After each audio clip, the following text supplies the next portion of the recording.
भाजपला केवळ विलासराव देशमुख यांचीच नाही तर त्यांच्या पक्षातील दिवंगत नेते प्रमोद महाजन, गोपीनाथ मुंडे, अटल बिहारी वाजपेयी यांच्यासह लालकृष्ण अडवाणी आणि नितीन गडकरी यांच्याही आठवणी पुसून काढायच्या आहेत असा घणाघात हर्षवर्धन सपकाळांनी केलाय। रेशीम बागमध्येही गोळवलकरांच्या ठिकाणी अमित शहांचा पुतळा बसवायचा आहे असंही त्यांनी यावेळी म्हटलंय।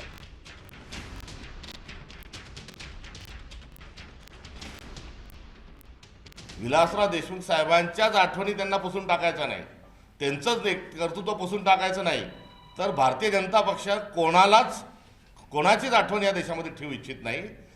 गोपीनाथ मुंडे साहेबांचंही योगदान जे आहे तेही त्यांना पुसून काढायचं आहे, त्यांच्याही आठवणी पुसून काढायच्या आहेत। त्यांना भारतीय जनता पक्षाच्याही नेत्यांच्या आठवणी पुसून काढायच्या आहेत। फक्त दोन, अमित शहा आणि नरेंद्र मोदी यांचीच पूजा करायची हे त्यांचं असणारं धोरण आहे।